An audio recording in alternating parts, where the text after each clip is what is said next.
Hola a todos desde oposicionbomberoonline.org. Hoy os quiero presentar un breve fragmento de la clase de la sesión 58, la cual trata sobre respiración artificial, masaje cardíaco externo.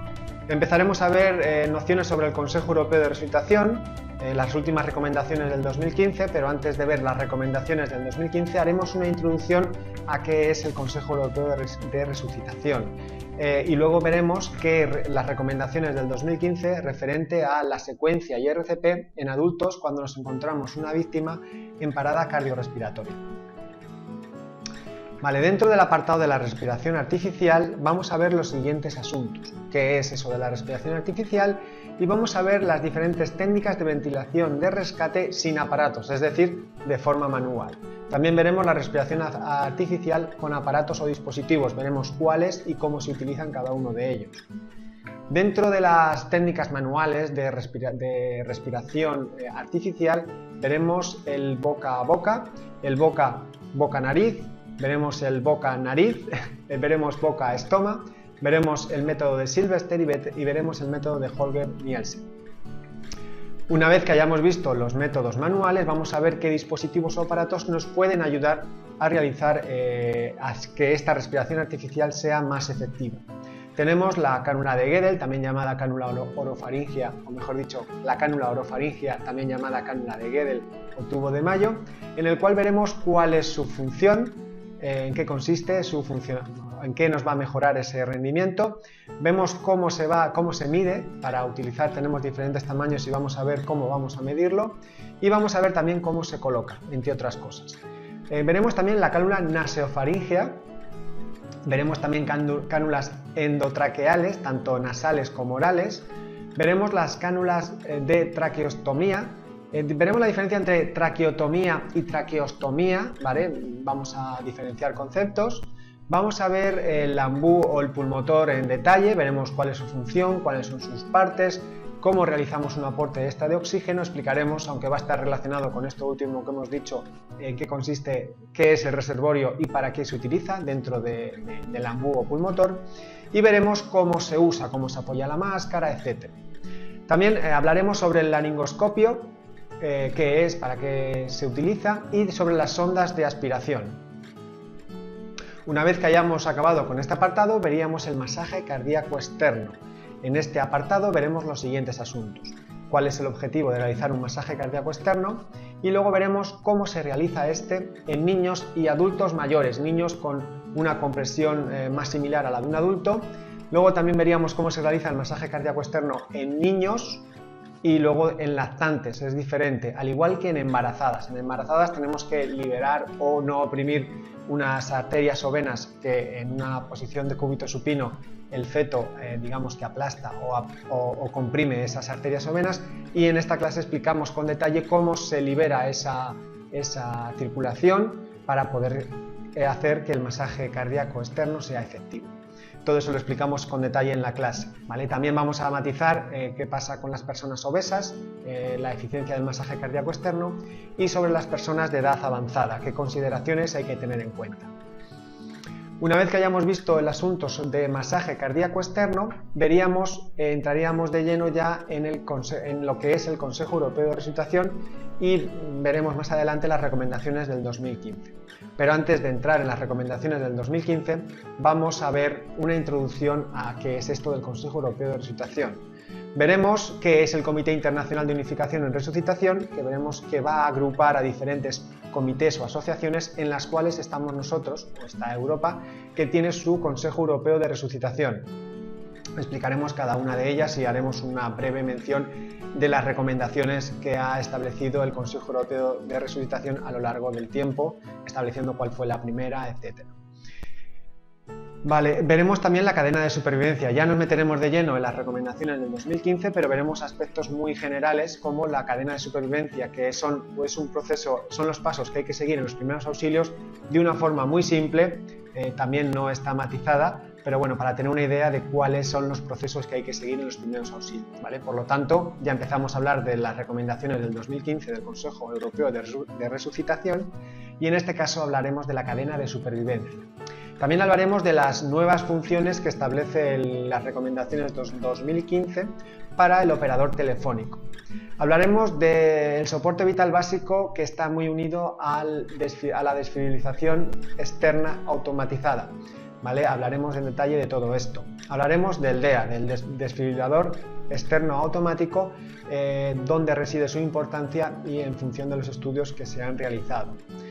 Veremos que la parada cardíaca puede tener un origen cardíaco o no cardíaco, como por ejemplo la falta de respiración. Explicaremos todo eso en la clase con detalle para luego, ahora, a partir de este apartado, adentrarnos ya en las recomendaciones del 2015 referente a la secuencia IRCP en adultos. En este apartado veremos los siguientes asuntos. Veremos, bueno, ya hemos dicho que los operadores telefónicos van a tener una importancia extra en estas recomendaciones del 2015, por lo tanto aquí en las recomendaciones del 2015 interpreta dos situaciones en las cuales los testigos o reanimadores van a tener formación o no van a tener formación. En este sentido, las recomendaciones del 2015 establece una secuencia para cada uno de ellos o una premisa para cada uno de ellos, ¿vale? Vamos a ver cada uno de estos casos. En el caso de que no tenga formación, el operador telefónico le indicará una cosa que explicamos en la clase con todo detalle. Y en el caso que haya un reanimador con formación, lo que se considera una RCP de estándar de alta calidad, en ese caso vamos a ver las compresiones torácicas, como dice las recomendaciones del 2015, cómo se deben de hacer, las respiraciones de rescate o ventilaciones, cómo se deben de realizar, y veremos la relación entre compresiones torácicas y respiraciones de rescate con todo detalle. Y nos meteremos ya de lleno en la secuencia de adultos. Una vez que hayamos visto cómo se realiza el RCP en adultos, veremos cuál es la secuencia que hay que seguir cuando nosotros nos encontramos a una persona en parada cardiorrespiratoria y esta persona es un adulto. En este caso establece un orden de actividades y luego matiza cosas más detalladamente, ¿vale? Por lo tanto, en ese esquema de la izquierda que aparece, o de la izquierda a la derecha, ya no sé dónde os aparece en pantalla, pero el esquema que está en azul establece el orden para que tengamos una regla mnemotécnica sencilla, pero luego las recomendaciones del 2015 establecen muchos parámetros a tener en cuenta en esa secuencia, ¿vale? Hay que tener en cuenta la seguridad, tanto nuestra como de la persona a la cual estamos reanimando, cómo va a ser la respuesta de esa persona, cómo vamos a realizar la apertura de las vías aéreas y el control de las vías aéreas, hay muchos parámetros a tener en cuenta en este aspecto, el tema de la respiración, cómo vamos a saber si la respiración es correcta o no, cuándo hay que llamar al 112, es muy importante ya que esto varía en adultos y en niños. ¿Cómo hacemos con el DEA? Si nosotros estamos solos actuaremos de una manera y si tenemos ayuda actuaremos de otra. Cómo se inician o cuándo se inician, en este caso compresiones torácicas, veremos que esto varía en adultos y en niños. ¿Qué hacemos cuando utilizamos el DEA? ¿Cuál es la secuencia a realizar cuando ya tenemos el DEA? Y cuánto interrumpimos la RCP para realizar las valoraciones y cómo vamos a realizar estas valoraciones, ¿vale? ¿Y qué pasa si responde? Si respira pero no responde, es decir, si respira y tiene un pulso cardíaco correcto pero está inconsciente, en este caso se le pone en posición lateral de seguridad. Entonces, en todo este esquema explicaremos con todo detalle toda esta secuencia en la clase. A continuación vamos a pasar a ver un breve fragmento de la clase, el cual trata sobre el masaje cardíaco externo.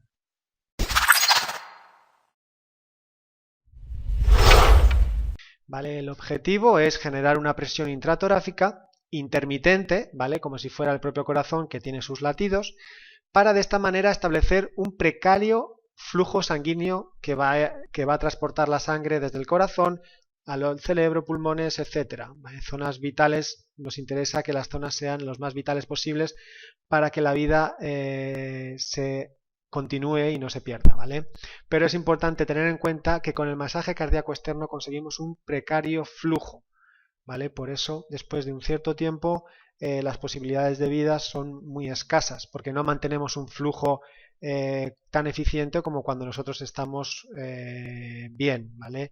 Mantenemos un precario flujo sanguíneo que va a hacer que el oxígeno que nosotros introducimos vaya a todas las partes del cuerpo en la medida en que se pueda. ¿Vale? Este masaje cardíaco, por supuesto, tiene que ser eficaz y tiene que evitar las lesiones. Luego matizaremos un poquito más. Evitar lesiones es, si nosotros aplicamos, donde vamos a decirlo, me estoy adelantando un poco, si nosotros aplicamos el masaje cardíaco en la zona que estamos determinando con el talón de la mano, digamos que no se producen lesiones, pero si nos desplazamos, que cuando hacemos masaje cardíaco externo es muy sencillo, ya que la frecuencia que nos pide ahora el Consejo Europeo de Resucitación es muy alta, ¿vale? Ya veremos que va de 100 a 120 por minuto, es una barbaridad, pues eso hace que nosotros nos podamos mover ejerciendo presiones en otros sitios, pudiendo dañar costillas, pudiendo dañar el apéndice sifoides, que sabemos que es un cartílago más blando, y podemos provocar daños, que es lo que se refiere cuando decimos que tenemos que evitar lesiones, ya que no es fácil, ¿vale? Incluso antiguamente se decía que si no rompes costillas no haces el masaje cardíaco correctamente, ¿vale? Eso no es así tampoco, pero que se decía porque la profundidad tiene que ser una y para hacerlo hay que hacerlo con fuerza. Entonces, nada, se decía en plan un poco de broma que cuando se hace una RCP bien, pues a veces se rompen costillas o hay daños, lesiones, de las cuales vamos a tratar de evitar siempre, ¿vale? Aunque de esas anotaciones, vamos a tratar de evitar siempre ese tipo de lesiones, ¿vale? Vale, ¿cómo vamos a realizar el masaje cardíaco? En este caso vamos a hablar de adultos y niños mayores, porque luego matizaremos una cosa. Sobre todo ahora, este masaje cardíaco que vamos a decir valdría para adultos y niños, solo que luego en niños de corpulencia menor vamos a matizar solamente una cosa, ¿vale? ¿Cómo colocamos a la víctima? De cúbito supino, ¿vale? Que es la posición que aparece ahí, de cúbito supino con los brazos a lo largo del cuerpo. ¿Dónde lo colocaremos? En una superficie dura, lisa y firme, ¿vale? El suelo suele ser la más fácil de encontrar, ¿vale? Pero también puede ser encima de una mesa si esta es grande y permite todas las condiciones para el masaje cardíaco, pero lo más normal es en el suelo, aunque bueno, mientras la superficie sea dura, lisa y firme, pues podríamos colocarlo en esa posición en cualquier superficie dura, lisa y firme.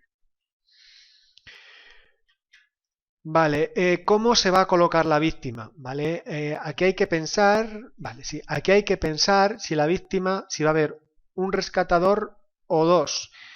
¿Por qué digo esto? Porque si hay dos rescatadores formados, ya veremos que las recomendaciones del 2015,